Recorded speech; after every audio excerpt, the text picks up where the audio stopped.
Hello दोस्तों, welcome to my law channel. आप देख रहे हैं लॉ विद रिया और मैं हूं रिया शर्मा। तो आज की वीडियो में हम लीगल एंड कॉन्स्टिट्यूशनल हिस्ट्री का एक बहुत ही ज़्यादा इंपॉर्टेंट टॉपिक प्रीवी काउंसिल को कंप्लीट करेंगे। कंप्लीटली इस टॉपिक को देखेंगे, ठीक है।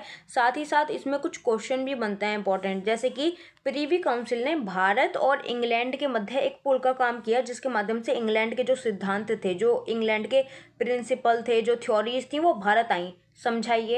एक क्वेश्चन बनता है कि हिंदू विधि तथा मुस्लिम विधि के विकास में प्रीवी काउंसिल ने ऋषियों तथा खलीफाओं से भी अधिक प्रशंसनीय काम किया, यानी कि हिंदू और मुस्लिम विधि में ऋषियों ने, खलीफाओं ने इतना अच्छा काम नहीं किया, जिससे भी अच्छा काम प्रीवी काउंसिल ने किया।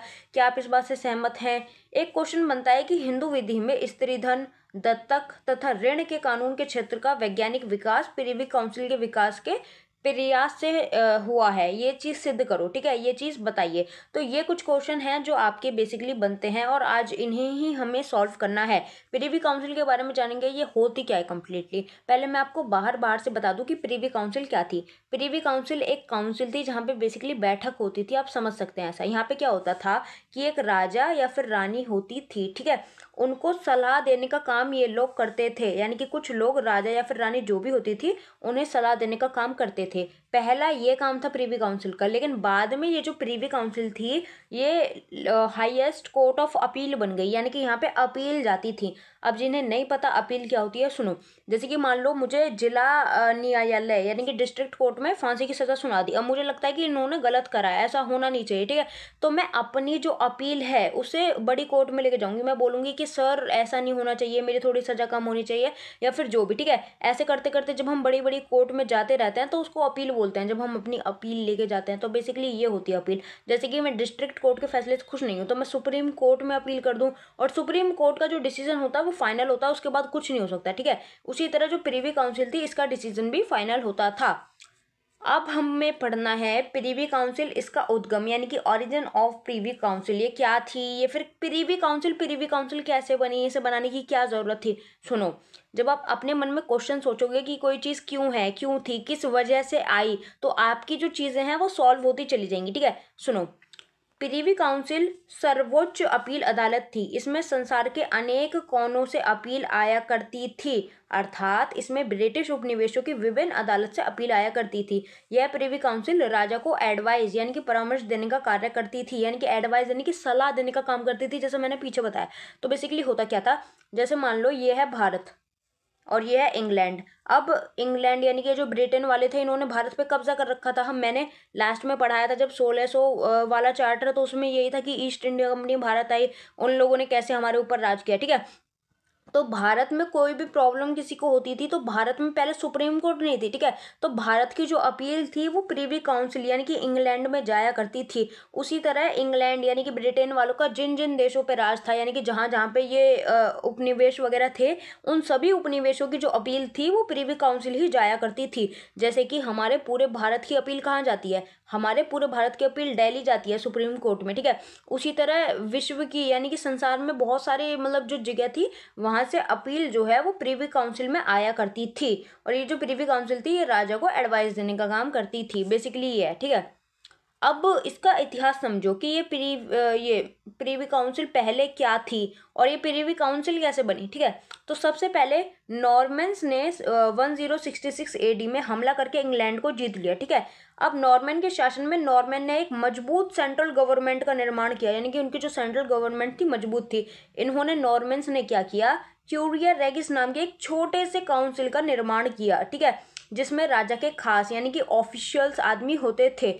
अब क्या था कि यह लीगल और एडमिनिस्ट्रेशन से संबंधित मामलों में राजा को सलाह देते थे। कौन राजा को सलाह देते थे?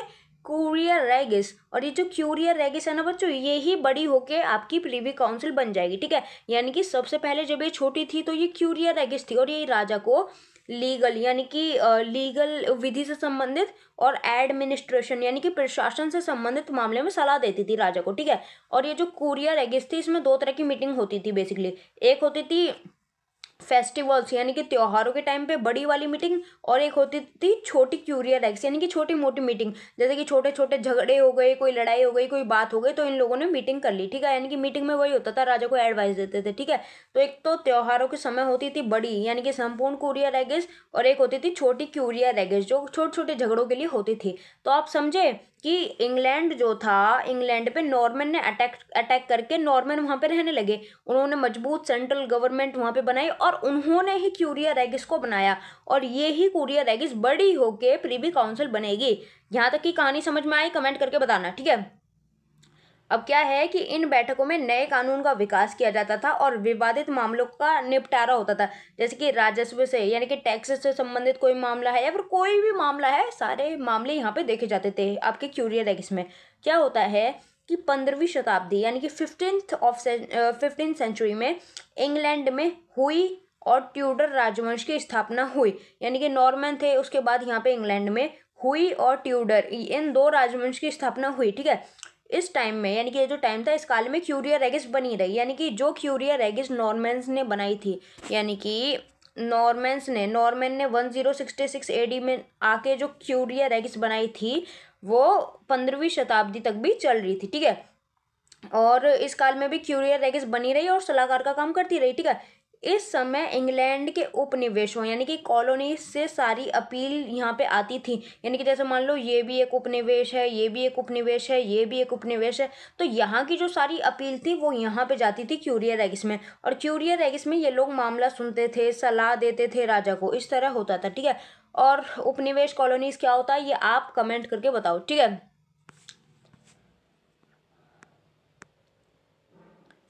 प्रीवी काउंसिल मुख्य रूप से राजा के सलाहकारों की एक टीम थी, ठीक है, लेकिन धीरे धीरे ये न्याय मतलब धीरे धीरे इसके न्याय के कार्य बढ़ने लगे, यानी कि न्याय से संबंधित। कालांतर से इसी परिषद ने सम्राट की तरफ से न्याय करना शुरू कर दिया। कहानी समझ रहे हो? सबसे पहले ये केवल एडवाइस देती थी, सलाहकार की समिति थी, लेकिन जैसे जैसे काम बढ़ने लगा, जैसे जैसे काम बढ़ने लगा, ये राजा की तरफ से, सम्राट की तरफ से न्याय करने लगी, यानी कि पहले एडवाइस देती थी लेकिन जजमेंट भी फिर यही दे रही है, न्याय भी यही दे रही है, ठीक है। तो इस तरह 1572 में क्यूरिया रेगिस ही प्रीवी काउंसिल बनी। अब समझ में आया कि नॉर्मन आए, नॉर्मन्स ने क्यूरिया रेगिस बनाई, और वो जो क्यूरिया रेगिस है वो ही बड़ी होती होती प्रीवी काउंसिल आपकी बन गई। तो ये था प्रीवी काउंसिल का इतिहास बोल लो या फिर उद्गम बोल लो, कि ये जो प्रीवी काउंसिल है ये किस तरह से आपके और हमारे सामने आई, ठीक है। अब प्रीवी काउंसिल के अधिकार क्षेत्र की प्रकृति और सीमा की बात करते हैं। लाइक ये जो प्रीवी काउंसिल है इसका जो अधिकार क्षेत्र है, इसका जो ज्यूरिसडिक्शन है वो कहाँ कहाँ है, तो इसका बेसिकली दो जगह है। एक है उपनिवेशों की न्यायिक अपील सुनना, यानी कि जहाँ पे इन लोगों की कॉलोनीज हैं, जैसे कि मान लो इंडिया, भारत क्या था, भारत इनका उपनिवेश था, यानी कि ये भारत में एक तरह से शासन भी कर रहे थे और ये यहाँ पे रहते भी थे, तो भारत इनका उपनिवेश था, ठीक है। ऐसे ही इनके 12-13 और उपनिवेश थे शायद, ठीक है। तो पहला जो काम था प्रीवी काउंसिल का वो था उपनिवेशों की न्यायिक अपील सुनना, यानी कि भारत में कोई भी प्रॉब्लम है, भारत के किसी भी केस में कोई भी प्रॉब्लम है तो वो अपील सीधे इंग्लैंड की प्रीवी काउंसिल में जाएगी। पहला अधिकार क्षेत्र तो ये हो गया कि अपील सुनना, केस वेस देखना, ठीक है। दूसरा है राजा को सलाह देना, यानी कि राजा को किसी भी तरह की कोई भी एडवाइस चाहिए, उसे कोई भी परामर्श चाहिए, कोई भी सलाह चाहिए, तो वो वो सलाह क्यूरिया रेगिस यानी कि आपकी प्रीवी काउंसिल ही देती थी। तो प्रीवी काउंसिल का अधिकार क्षेत्र जो है इतना ही है, यानी कि वो न्यायिक अपील भी सुनता था और राजा को सलाह भी देता था कि राजा जी आप किस तरह कार्य कीजिए और किस तरह कार्य मत कीजिए, ठीक है। अब इसका एक केस है हल वर्सेस मैकेना। इस मामले में प्रीवी काउंसिल ने ये कहा था कि हम कोई रियल के मंत्री या फिर रियल के मिनिस्टर नहीं है, हम केवल प्रीवी काउंसिल की एक कमेटी हैं, यानी कि एक समिति है जो न्यायाधीश की क्षमता में कार्य कर रहे हैं और राजा को सलाह देते हैं, यानी कि एक न्यायाधीश की जो पावर होती है उसी पावर के हिसाब से हम थोड़ा कार्य कर रहे हैं और हम राजा को एडवाइस देते हैं, लेकिन हम कोई मंत्री नहीं है, हम कोई रियल के मिनिस्टर नहीं है, ठीक है। चाहो तो ये पेपर में लिख आना। प्रीवी काउंसिल की न्यायिक समिति, तो इनकी न्यायिक समिति के बारे में पढ़ते हैं। 18वीं शताब्दी में ब्रिटिश साम्राज्य के विस्तार के साथ साथ ही प्रीवी काउंसिल की जो समिति थी उस पर कार्यभार बढ़ा, यानी कि जैसे जैसे सब कुछ बढ़ रहा था, ब्रिटिश साम्राज्य फैल रहा था, उसी तरह से इनका कार्यभार भी बढ़ने लगा, ठीक है। इसकी अध्यक्षता करने वाले अध्यक्षों को विधि की कोई जानकारी नहीं थी, यानी कि इन्हें लॉ की कोई नॉलेज नहीं थी, कि इन्हें नॉलेज नहीं थी। प्रीवी काउंसिल समिति जो थी, यानी कि ये जो प्रीवी काउंसिल थी इन्हें लॉ की नॉलेज नहीं थी, क्यों? क्योंकि चीज़ें बहुत ज़्यादा बढ़ रही थी, काम बहुत ज़्यादा बढ़ रहे थे, ये केवल एडवाइस देने का काम करते थे, ठीक है। फिर एकदम से इनके ऊपर अपील देखना भी आ गया, न्याय से संबंधित काम भी आ गया, ठीक है। तो इसकी अध्यक्षता करने वाले जो अध्यक्ष थे उन्हें कानून की कोई जानकारी यानी कि कोई नॉलेज नहीं थी, ठीक है। और ये वर्ष में 9 बार ही बैठती थी, यानी कि जो प्रीवी काउंसिल थी ये एक साल में 9 बार इनकी मीटिंग होती थी, ठीक है। 1828 में हाउस ऑफ लॉर्ड, जैसे हमारे यहाँ होती है ना पार्लियामेंट वगैरह होती है, लोकसभा, राज्यसभा, विधानमंडल जो भी, ठीक है। तो उस तरह इंग्लैंड वगैरह में हाउस ऑफ लॉर्ड और हाउस ऑफ कॉमन होते हैं, ठीक है। तो हाउस ऑफ लॉर्ड में लॉर्ड्स ब्रंगम ने इसकी आलोचना की, यानी कि उन्होंने बोला कि ये जो सिस्टम है ना, कि इन लोगों को कानून की नॉलेज ही नहीं है, ये बहुत ज़्यादा गलत है। क्यों? क्योंकि आप खुद सोचो कि आप एक कोर्ट में जज बन के बैठे हो, लेकिन आपको बेसिक ही नॉलेज नहीं है, तो ये कितना बड़ा, मतलब कितना बड़ा गलत चीज़ है ये, ठीक है। तो उसी तरह से 1828 में हाउस ऑफ लॉर्ड में लॉर्ड ब्रिंघम, ये एक इंसान थे, इन्होंने इस चीज़ की आलोचना की। इसके पश्चात 1833 में ब्रिटिश पार्लियामेंट ने कम जानकारी यानी कि कम नॉलेज वाले अध्यक्षों को हटा दिया और उनकी जगह जो एक्सपर्ट थे, जिन्हें लॉ की बहुत अच्छी नॉलेज थी, उन लोगों की नियुक्ति की। क्योंकि प्रीवी काउंसिल के अंतर्गत अपील सुनी जाती थी, जो एक न्यायिक कार्य था। यानी कि सिंपल सी बात है, बहुत सिंपल सी बात, कि अगर कोई पर्सन न्याय से संबंधित कार्य कर रहा है तो उसके पास न्याय से संबंधित जानकारी भी होनी चाहिए, ठीक है। और अगर कोई पर्सन कम से कम 10-12 देशों की अपील सुन रहा है, इतने सारे मामले देख रहा है, इतनी सारी एडवाइस दे रहा है, तो उसके पास नॉलेज तो होनी चाहिए ना। तो वही हुआ था 1828 में, लॉर्ड बिरिंघम ने इस चीज़ की आलोचना की थी, उनकी सुनी गई, और 1833 में जो कम नॉलेज वाले लोग थे उन्हें हटा दिया गया और उनकी जगह पे एक्सपर्ट्स को ले आए, ठीक है। सो बेसिकली 1833 में Privi council last court of appeal बनी, जैसे कि सुप्रीम कोर्ट, यानी कि जैसे सुप्रीम कोर्ट इंडिया में लास्ट कोर्ट ऑफ अपील है, यानी कि यहीं पे सारी अपील जाती हैं। अब सुप्रीम कोर्ट ने अगर फांसी की सज़ा सुना दी तो वो फांसी है, लेकिन अगर मान लो मुझे जिला कोर्ट ने यानी कि डिस्ट्रिक्ट कोर्ट ने या हाई कोर्ट ने फांसी की सज़ा सुनाई है, तो मैं सुप्रीम कोर्ट में अपील कर सकती हूँ, ठीक है। तो उसी तरह से लास्ट कोर्ट ऑफ अपील जो थी वो प्रीवी काउंसिल ही थी। अब पढ़ते हैं कि भारत से इंग्लैंड यानी कि प्रीवी काउंसिल में अपील जाने का इतिहास, यानी कि कौन कौन सी अपील जाती थी, किस तरह जाती थी, क्या होता था, वो पढ़ रहे हैं, ठीक है। तो बेसिकली मेयर न्यायालय की अपील। अब एक बात ध्यान से सुन लो, अगर यहाँ तक आप पढ़ ही रहे हो तो मैंने चैनल पे लीगल हिस्ट्री की बहुत सारी वीडियोस डाल रखी हैं और एक प्लेलिस्ट भी आपको मिल जाएगी, जहाँ पे ए से लेकर जेड तक आपको लीगल एंड कॉन्स्टिट्यूशनल हिस्ट्री पढ़ने के लिए मिलने वाली है। आप चाहो तो उस प्लेलिस्ट को फॉलो कर लो या फिर ऐड कर लो, ठीक है। वहाँ से आपको देखने के लिए सब कुछ मिल जाएगा, ए से लेकर जेड तक, ताकि आपको कोई कन्फ्यूजन ना हो। तो वहाँ पे हमने मेयर न्यायालय 1726 के बारे में भी पढ़ा था, आप चाहो तो वीडियो देख सकते हो, ठीक है। तो टॉपिक पे वापस आते हैं। हमें पढ़ना है कि भारत से इंग्लैंड यानी कि प्रीवी काउंसिल में अपील जाने का इतिहास, यानी कि जो अपील जाती थी उनका क्या इतिहास था। सो बेसिकली मेयर न्यायालय की अपील 1726 के चार्टर के द्वारा मुंबई में, मद्रास में, कोलकाता में मेयर कोर्ट की स्थापना की गई थी, सबको पता है, ठीक है। इनके खिलाफ अपील जो थी वो प्रीवी काउंसिल में की जा सकती थी, यानी कि अगर मान लो मुंबई, मद्रास, कोलकाता कहीं के भी मेयर कोर्ट ने आपको कोई फैसला सुना दिया, आप उस फैसले से खुश नहीं हो, तो आप उस फैसले के खिलाफ प्रीवी काउंसिल में अपील कर सकते हो।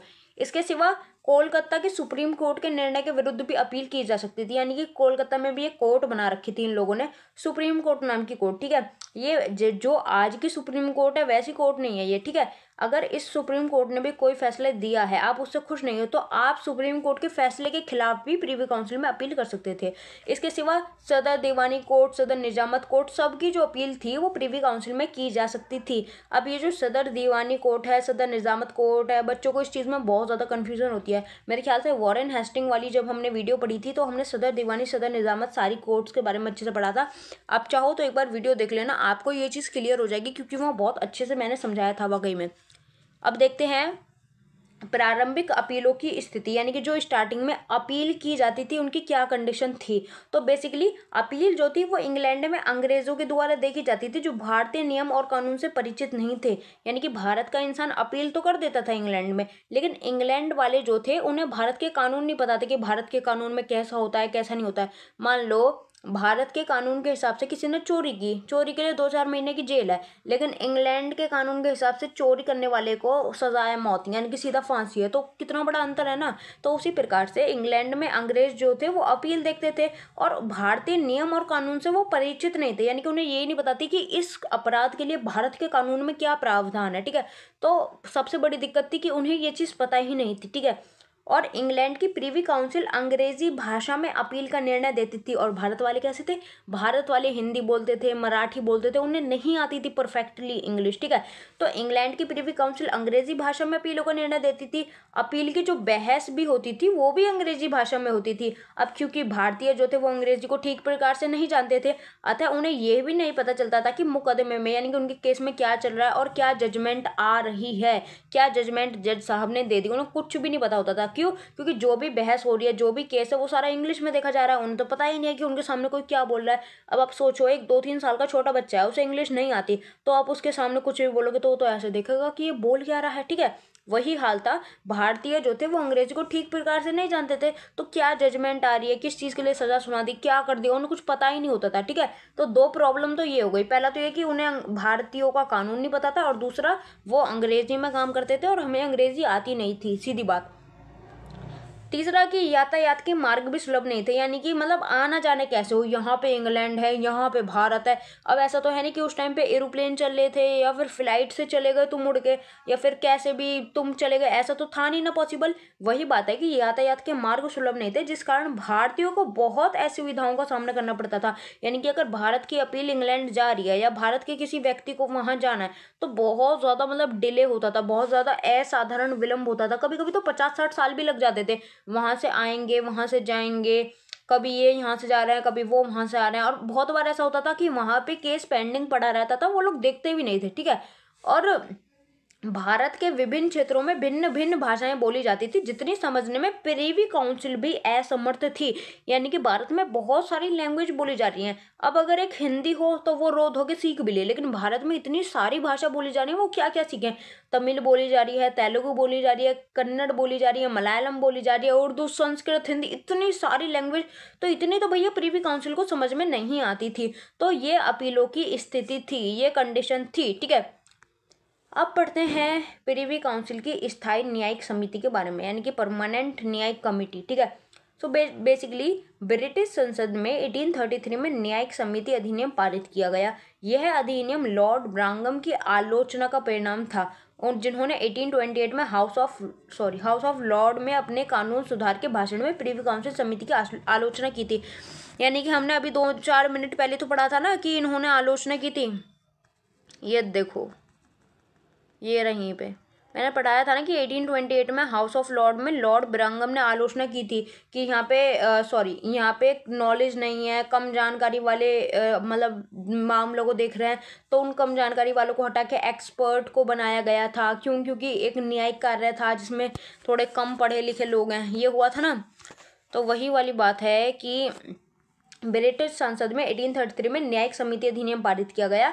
लॉर्ड ब्रांगम की आलोचना का परिणाम था। उन्होंने 1828 में बोला था ना कि ये न्यायिक मतलब न्याय से संबंधित कार्य है और इन लोगों को लॉ की नॉलेज ही नहीं है। ठीक है, तो इसी के तहत 1833 में सम्राट के काउंसिल में कुछ स्थायी तौर पर सदस्यों को रखा गया जो विधि का पूर्ण ज्ञान रखते थे। ये हमने पहले ही पढ़ लिया कि जो कम नॉलेज वाले थे उनको हटा के उन लोगों को रखा गया जिन्हें मतलब विधि का अच्छा ज्ञान था, जो एक्सपर्ट थे। ठीक है, ये तो वही वाले क्वेश्चन है जो मैंने आपको बताया था कि ये क्वेश्चन भी हमें कवर करना है, आप ये पढ़ लेना एक बार। ठीक है, तो अब इन क्वेश्चंस को देखते हैं कि प्रिवी काउंसिल ने भारत और इंग्लैंड के मध्य एक पुल का काम किया। किस तरह काम किया कि इंग्लैंड के जो कानून थे वो भारत आए। देखो, हुआ क्या था कि प्रिवी काउंसिल का निर्माण एक ऐतिहासिक घटना थी। यानी कि पहले ये क्यूरिया रेगिस थी, उसके बाद ये प्रिवी काउंसिल बनी। ठीक है, तो इस न्यायालय ने सन 1726 से लेकर 1950 तक भारत की न्याय व्यवस्था पर नियंत्रण रखा।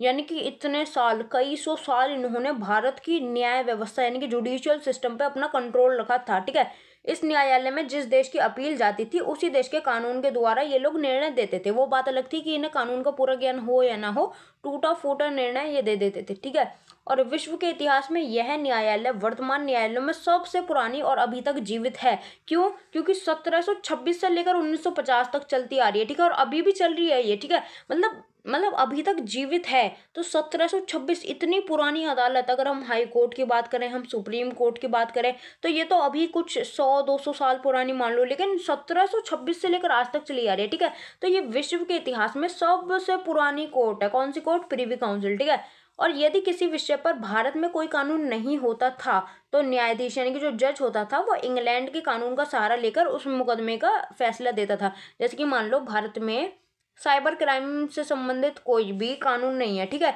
लेकिन इंग्लैंड में है, तो वो अपने कानून के हिसाब से सजा दे देते थे। तो प्रिवी काउंसिल में दिया गया जो निर्णय होता था, जो जजमेंट होती थी, वो एक उदाहरण बन जाता था और भारत के न्यायालय पर बाध्यकारी होता था। अब आपको ये समझ में आया?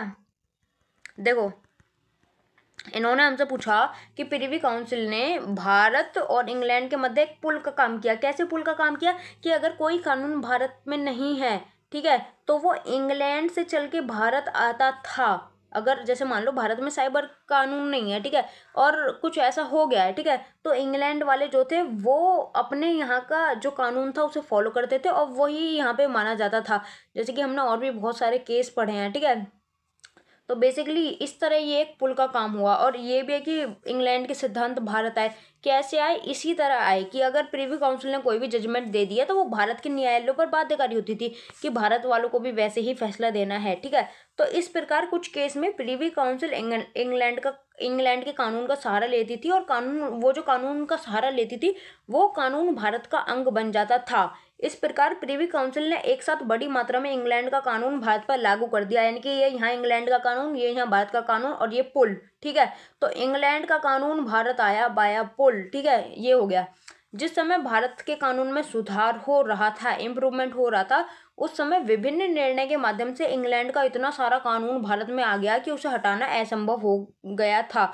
इसलिए हम बोलते हैं कि भारत और इंग्लैंड के मध्य एक पुल का काम किया प्रिवी काउंसिल ने। क्यों? क्योंकि प्रिवी काउंसिल एक पुल है जिसने इंग्लैंड और भारत को आपस में जोड़ा और इंग्लैंड के कानून भारत आए, ठीक है। अगला है हिंदू विधि तथा मुस्लिम विधि के विकास में प्रिवी काउंसिल ने ऋषि और खलीफाओं से भी अधिक प्रशंसनीय काम किया। इस चीज से क्या आप सहमत हैं? तो इसका आंसर देख लेते हैं, पढ़ते हैं। मुस्लिम और हिंदी विधि पर प्रिवी काउंसिल का क्या प्रभाव पड़ा? तो बेसिकली प्रिवी काउंसिल जो ब्रिटिश साम्राज्य की सर्वोच्च अपील न्यायालय थी, यानी कि सुप्रीम अपील वाली न्यायालय थी, ठीक है। तो इसने भारत में हिंदू मुस्लिम विधि दोनों पे अपना अपना प्रभाव डाला। कैसे प्रभाव डाला? मुस्लिम विधि पर प्रभाव, यानी कि प्रिवी काउंसिल का मुस्लिम विधि पर क्या प्रभाव रहा? तो पहला है कि शरीयत के तहत फैसले। अब जो मुसलमान हैं वो इस चीज़ को जानते होंगे कि उनके लिए शरिया कितनी ज़्यादा इंपॉर्टेंट है। तो प्रिवी काउंसिल ने मुस्लिम कानून की व्याख्या करने और लागू करने में बहुत ज़्यादा इंपॉर्टेंट रोल प्ले किया और शरीयत के अनुसार भी उन्होंने अनेक निर्णय दिए। इसके सिवा मुस्लिम विवाह और तलाक, इन्हें भी बरकरार रखा गया। ऐसा नहीं था कि मुस्लिम विवाह को या मुस्लिम तलाक को प्रिवी काउंसिल ने खत्म कर दिया। इसके सिवा मुस्लिम महिला अधिकार, यानी कि प्रिवी काउंसिल जो थी उन्होंने कुछ मामलों में मुस्लिम महिलाओं के अधिकारों की रक्षा करने के लिए निर्णय लिए। जैसे कि कुछ भी अगर उन्हें खराब लगता था या फिर कोई भी उन्हें प्रॉब्लम फील होती थी तो मुस्लिम महिलाओं के अधिकारों की रक्षा के लिए प्रिवी काउंसिल कुछ ना कुछ जजमेंट दे देती थी। ओके, अब पढ़ते हैं हिंदू विधि पर प्रभाव, यानी कि हिंदू विधि पर इसका क्या प्रभाव पड़ा। और इसी में आपका एक और क्वेश्चन भी है, ये देखो। हिंदू विवाह विधि में स्त्रीधन, दत्तक तथा ऋण के कानून का क्षेत्र का वैज्ञानिक विकास प्रिवी काउंसिल के प्रयास से हुआ, ठीक है। तो मैं सीधा सीधा बोलूँ तो हमें पढ़ना है स्त्रीधन, दत्तक ग्रहण और संपत्ति के अधिकार के बारे में। तो स्त्रीधन क्या होता है? स्त्री धन वो धन है जो किसी स्त्री यानी कि किसी महिला को मिलता है। जैसे मान लो हम लड़कियां हैं, हमारी जब शादी होती है तो हमें शादी के टाइम पे गिफ्ट मिलते हैं, शादी से पहले गिफ्ट मिलते हैं। तो ये सब जो होते हैं ये स्त्री धन होते हैं और इन पे हमारा ही अधिकार होता है, इन्हें हमसे कोई छीन नहीं सकता, ठीक है। तो हिंदी विधि पर प्रिवी काउंसिल का प्रभाव, तो स्त्री धन को पढ़ते हैं पहले, ठीक है।